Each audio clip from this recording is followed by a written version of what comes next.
Hello दोस्तों, मैं हूं आपकी होस्ट और दोस्त कल्पिता। आप सभी का स्वागत है हमारे कार्यक्रम में जिसका नाम है संजीवनी। आज हम इम्प्लांट्स, डेंचर्स, इन सब के बारे में चर्चा करने वाले हैं। इस पर चर्चा करने के लिए हमारे साथ है डॉक्टर आनंद मोहता जी। तो चलिए आज के एपिसोड की शुरुआत करते हैं। वेलकम डॉक्टर आनंद, आपका हमारे संजीवनी के प्रोग्राम में बहुत बहुत स्वागत है। Thank you. डॉक्टर, अक्सर जब दांतों में कैप लगाने की बारी आती है तो लोग कंफ्यूज हो जाते हैं कि कौन से मटेरियल का कैप यूज करें, तो वो कैसे डिसाइड करें? सो कैप्स में बहुत सारी वैरायटीज आती है, बहुत सारे ऑप्शंस आते हैं, तो एक ऑब्वियस डाउट होता है पेशेंट्स के मन में कि भाई मैं कौन से टाइप का कैप लगाऊं। जी। तो अगर आप देखें, जैसे फॉर एग्जांपल जैसे मेरे इस मॉडल में है, कैप्स बेसिकली दो टाइप्स के होते हैं। एक होता है मेटल का कैप, दूसरा होता है सिरेमिक का कैप। मेटल का कैप जो आपको देखते ही पता चल रहा है कि भाई ये मेटल का है, ये जी। शाइन कर रहा है, ये स्टील का या मेटल का बना हुआ है तो ये शाइन करता है। इसकी सबसे बड़ी दिक्कत यही है कि भाई ये दिखाई देता है, ये ऑब्वियसली दिखाई देता है। अगर आप स्माइल करें, अगर आप हंसे तो वो ऑब्वियस होता है। इनफैक्ट आप नोटिस करें तो पुरानी बॉलीवुड की पिक्चरों में विलन को हमेशा जी। ऐसे एक चमकता हुआ दांत बिल्कुल। दिखाते थे, चाहे वो गोल्ड का हो। अब गोल्ड पॉसिबल नहीं है अफोर्ड करना, बट हाँ, मेटल के मेटल कैप्स का भी होता होते है। थे, तो वो एक विलन वाला लुक हमेशा एसोसिएटेड होता था इनसे। हम्म। हाँ, ऐसा नहीं है कि ये बुरे हैं कोई भी एंगल से, फंक्शनली काम करने में ये बहुत अच्छे हैं। मेटल के कैप्स भी अच्छा सर्विस दे जी। सकते हैं। कभी कभी कुछ रेयर पेशेंट्स में हमने मसूड़ों में इसके अगेंस्ट रिएक्शन देखे हैं, बट वो बहुत रेयर केसेस में होते हैं। नॉर्मल पेशेंट्स में इतने कॉमन नहीं है। जी। अदरवाइज मेटल कैप्स अगर अच्छे से बनाए जाए, अच्छे लैब ने बनाए हो, तो वो भी सर्विस देते हैं। हाँ, लेकिन हर किसी को मेटल अपने मुंह में अच्छा नहीं लगता। अगर आप जोर से हंसे या स्माइल करें तो मेटल दिखाई देता दिखाई है। देता तो और अब we are in a world which is very look conscious. Instagram वाला वर्ल्ड है, सब जी। सेल्फी वाला वर्ल्ड है, तो लोगों को दिखने वाली चीज नहीं चाहिए, लोगों को सब कुछ छुपाना है। बाल भी कलर करते हैं सब, जी। राइट? तो फिर दांत भी उनको दांत के जैसे ही चाहिए, उनको मेटल के नहीं चाहिए। तो उनके लिए हमारे पास दो ऑप्शन है जो सिरेमिक वाले ऑप्शंस होते हैं। तो सिरेमिक में दो बेसिक वैरायटीज आती हैं। एक होती है जिसके अंदर एक मेटल का ही लेयर होता है और ऊपर सिरेमिक की एक परत लगाई जाती है। ये मेटल का लेयर एक शेल बनाया जाता है और उसके ऊपर सिरेमिक का एक लेयर चढ़ाया जाता है। जैसे मैं जी। पेशेंट्स को समझाने के लिए बोलता हूँ, लकड़ी के ऊपर अपन ने सनमाइका लगाया है, तो ये एक पतला सा लेयर उसके ऊपर चढ़ा दिया गया है जी। ताकि वो मेटल का कलर मास्क हो जाए। और दूसरा ऑप्शन जो आता है वो है पूरी तरह से सिरेमिक का। तो ये कैप्स में मेटल होता ही नहीं है, ये कैप्स पूरी तरह से सिरेमिक के बने होते हैं। इनमें एडवांटेज ये होता है कि इनकी लुक्स और भी ज्यादा अच्छी होती है, बिकॉज इनमें कोई मेटल का कंपोनेंट ही नहीं है। और ये स्ट्रांग होते हैं। जी। क्यों? क्योंकि इन जो मेटल और सिरेमिक वाले कैप्स थे, जिनको हमारी लैंग्वेज में हम पीएफएम भी बोलते हैं, porcelain fused to metal, porcelain को मेटल पे चिपकाया गया है, और ये ऑल सिरेमिक हमारी लैंग्वेज में हम बोलते हैं कई बार। इस पोर्सिलिन फ्यूज टू मेटल वाले कैप्स में एक दिक्कत होती है कि भाई उसमें एक जॉइंट है, जहां मेटल और सिरेमिक एक दूसरे को मिल रहे हैं तो एक जॉइंट है, और जहां भी जॉइंट है वो जॉइंट अनजॉइंट भी हो सकता है। तो वो एक सिरेमिक के टूटने का हमेशा एक रिस्क रहता है। दो अगर अच्छे लैब्स ने बनाए हो, अच्छे मटेरियल्स यूज किए हो, तो वो बहुत रेयरली होता है। हाँ, लेकिन इस ऑल सिरेमिक कैप्स में वो भी रिस्क खत्म हो जाता है, बिकॉज इसमें कोई जॉइंट ही नहीं है, ये सब कुछ एक ही मटेरियल का बना है, इट्स अ सिंगल यूनिट। तो वो एडवांटेज है इनके साथ। सेकेंड एडवांटेज इन कैप्स के साथ ये होता है कि ये पूरी तरह से कंप्यूटराइज्ड होते हैं। सो हर चीज जो कंप्यूटराइज्ड है उसकी एक्यूरेसी ऑब्वियसली ज्यादा है। अगर आपने टाइपराइटर पे लेटर टाइप किया और आपने कंप्यूटर पे टाइप किया तो उसमें फर्क है। सेम वे ये ऑल सिरेमिक कैप्स की फिट और एक्यूरेसी और भी बेटर होती है as compared to porcelain fused to metal caps. So if finances allow, I would always recommend कि पेशेंट ऑल सिरेमिक कैप कराए। इसमें भी दो अलग ऑप्शंस आते हैं, मैं just I will come to it. And if finances is an issue, you can always go to metal caps या पोर्सिलिन फ्यूज टू मेटल, जिसको हम पीएफएम कैप्स भी बोलते हैं। They also do the job. सबके अपने पॉकेट की condition के हिसाब से ऑप्शंस अवेलेबल है, आपको जो सूट करे आप वो यूज कर सकते हैं।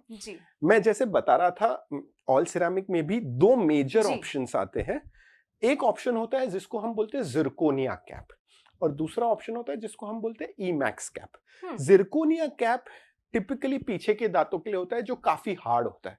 और अपने पीछे के दांत होते हैं चबाने के लिए, तोड़ने के लिए, उन सब कामों के लिए, तो हमको हार्ड कैप चाहिए। तो ये कैप काफी स्ट्रांग होती है, अच्छे से रेजिस्ट कर सकती है।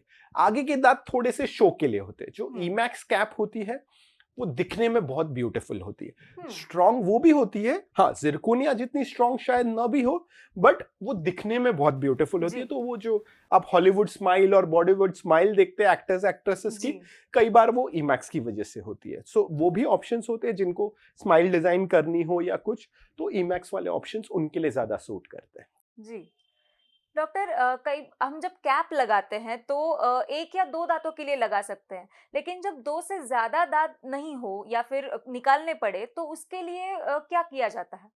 अगर आपके 2 या 3 दांत एक साथ में मिसिंग है तो उसमें कैप तो ऑब्वियसली नहीं लग पाएगा। ब्रिज का एक ऑप्शन होता है जो होता है, बट उसमें 2 या 3 दांत अगर आपकी एक लाइन में मिसिंग है तो ब्रिज भी नहीं कर सकते हम, क्योंकि ब्रिज भी इतना लंबा गैप नहीं क्लोज कर सकता है आइडियली स्पीकिंग, क्योंकि आप अभी वो 3 दांत का लोड 2 दांत पे डाल रहे हो, मतलब 5 दांत का लोड 2 दांत ले रहे हैं, तो वो दांत भी इतना लोड नहीं ले पाएंगे। तो उन सिचुएशंस में हम एक पार्शियल डेंचर नाम की चीज है जो पेशेंट्स को रिकमेंड करते हैं। This is an economical option. अगर पेशेंट अफोर्डिंग है, उनका मेडिकल फिटनेस अच्छा है और उनकी बोन कंडीशन अच्छी है, तो हम इम्प्लांट हमेशा सजेस्ट करेंगे, because implant is a better option. But अब फॉर दिस डिस्कशन अपन डेंचर्स की बात कर रहे हैं, तो मैं डेंचर्स के बारे में एक्सप्लेन करता हूं। सपोज पेशेंट की मेडिकल कंडीशन अच्छी नहीं है, उनको हाई डायबिटीज है या कोई और मेडिकल कॉम्प्लिकेशन है जिसकी वजह से हम इम्प्लांट नहीं कर सकते, या इतनी हड्डी ही नहीं है, कई सिचुएशंस में ये भी होता है, या वो अफोर्डिंग नहीं है, तो ऐसे रिमूवेबल डेंचर्स होते हैं जो आप क्लिप के जैसे आप अपने मुंह में पहन सकते हैं। आप इसको नॉर्मली अपना जो काम है इससे कर सकते हैं। रात को इसको निकालिए, पानी के ग्लास में डाल के रख दीजिए, सुबह निकाल के इसको अच्छे से साफ करके वापस पहन लीजिए।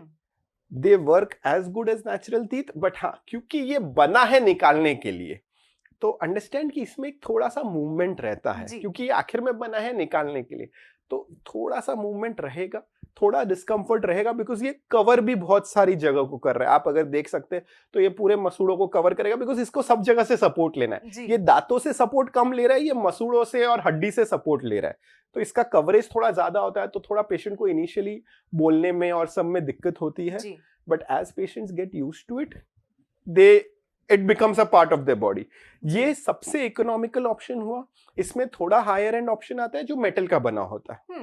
इसकी स्ट्रेंथ थोड़ी ज्यादा है, ये गलती से गिर गया, 2-3 बार गिर गया तो टूट सकता है, बिकॉज ये प्लास्टिक का बना है। ये मेटल का ऑप्शन है, ये टूटने पे गिरेगा नहीं, थोड़ी स्ट्रेंथ ज्यादा है, थोड़ा स्टिफ है, तो आप देख सकते हैं ये थोड़ा पतला भी है। ये जैसे इतना मोटा था तो ये थोड़ा पतला है, बिकॉज ये मेटल का बना है, तो प्लास्टिक को मोटा रखना पड़ा, मेटल पतले में हो गया। इसकी फिट थोड़ी और बेटर रहेगी बिकॉज मेटल है।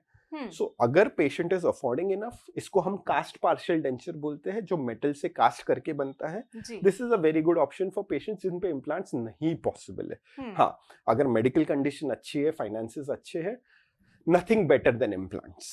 डॉक्टर, आपने अभी इम्प्लांट्स के बारे में भी बात की, तो मैं आपसे जानना चाहूंगी कि ये इम्प्लांट्स क्या होते हैं और किस तरह से किए जाते हैं? सो इम्प्लांट्स, जो dental implants for that matter जो होते हैं, वो एक टाइटेनियम की पिन होती है जो पेशेंट के जॉ के बोन के अंदर प्लेस की जाती है। अगर आप इसमें देख सके, ये एक टाइटेनियम की पिन है जो पेशेंट के जॉ के अंदर प्लेस की गई है। जो व्हाइट कलर आप देख रहे हैं, ये उनका जॉ का बोन है, तो इसको जॉ की बोन के अंदर प्लेस की जाती है to replace a missing tooth. जो दांत नहीं है उसको रिप्लेस करने के लिए इसको प्लेस किया जाता है अंदर। इसको प्लेस करने के बाद हम करीबन 3 से 4 महीने यूजुअली रुकते हैं before putting pressure on the implant, मतलब उस पर कैंप लगाने से पहले।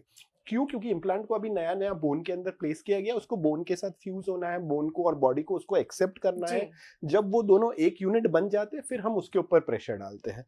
तो इम्प्लांट फर्स्ट स्टेप जो एक है, वो एक सर्जिकल प्रोसीजर है कि भाई हमको इम्प्लांट को गम्स में ओपनिंग करके उसको अंदर प्लेस करना है प्रॉपर परफेक्ट पोजीशन में, जिसके लिए आपका प्रॉपर एक सीटी स्कैन लिया जाता है, आपकी बोन की कंडीशन को स्टडी किया जाता है, आपके दांतों का माप लिया जाता है, हर चीज को स्टडी करके इम्प्लांट प्लेस किया जाता है। एक बार इम्प्लांट प्लेस हो गया है, उसके आने करीबन 3 से 4 महीने, कभी कभी 6 महीने भी रुकने पड़ते हैं depending on your bone condition. और फिर उसके ऊपर ऐसे एक अबटमेंट नाम की चीज, एक अटैचमेंट लगता है, जो ये अटैचमेंट है, और फिर उसके ऊपर कैप लग जाती है। अब इम्प्लांट का एडवांटेज ये है कि वो as good as natural tooth है। इट इज, आप जब एक बार इम्प्लांट प्लेस हो गया, उस पर कैप लग गई, तो आपको काम करते टाइम, फंक्शन करते टाइम, कुछ खाते टाइम, बोलते टाइम, दिखते time, it is as good as a natural tooth. वो आज की तारीख में सबसे बेस्ट रिप्लेसमेंट है for a missing tooth, but उसमें बस वही कंडीशन है कि पेशेंट की मेडिकल कंडीशन एकदम परफेक्ट होनी चाहिए. जी. फॉर एग्जाम्पल डायबिटिक पेशेंट्स में implants are a bit tricky. Patient has to maintain it very well. Bone अच्छा लेवल का हमको अवेलेबल होना चाहिए, बिकॉज सबसे बड़ी दिक्कत क्या आती है कि अगर आपने दांत निकाल लिया जी. तो जो बोन था जिसने दांत को पकड़ के रखा था वो धीरे धीरे रिजॉर्ब होने लगता है, मतलब गलने लगता है. बॉडी बहुत कंजूस होती है. अब जब दांत नहीं है तो उधर हड्डी की क्या जरूरत. तो बॉडी हमेशा कम से कम चीज वेस्ट करने की कोशिश करती है. ये बरसों के इवोल्यूशन का टेंडेंसी है बॉडी का. तो बॉडी हमेशा, अब बोन की जरूरत ही नहीं उधर, तो वो धीरे धीरे वो बोन को हटाना शुरू कर देती है. और अगर समझो आपने दांत निकाला था 10 साल पहले, तो हो सकता है वो धीरे धीरे बोन पूरा उधर से खत्म कर लिया हो बॉडी ने. जी. कई सिचुएशंस में होता है और कई पेशेंट्स में नहीं भी होता है, तो दे आर लकी कि उनका हड्डी अभी तक मेंटेन है. और अगर आपकी हड्डी गल गई है तो हम नई हड्डी भी बना सकते क्राफ्ट करके और सब, बट वो थोड़ा कॉम्प्लिकेट होता जाता है प्रोसीजर. सक्सेस रेट थोड़े से नीचे जाते हैं उसमें. सो अगर आप दांत कोई भी कारण से निकालते हैं, if you lose a tooth because of anything, जी. Plan a replacement as soon as possible, because जितना आप डिले करते हैं उतना तकलीफ, खर्चा और सक्सेस डाउन होने के चांसेस बढ़ जाते हैं. जी.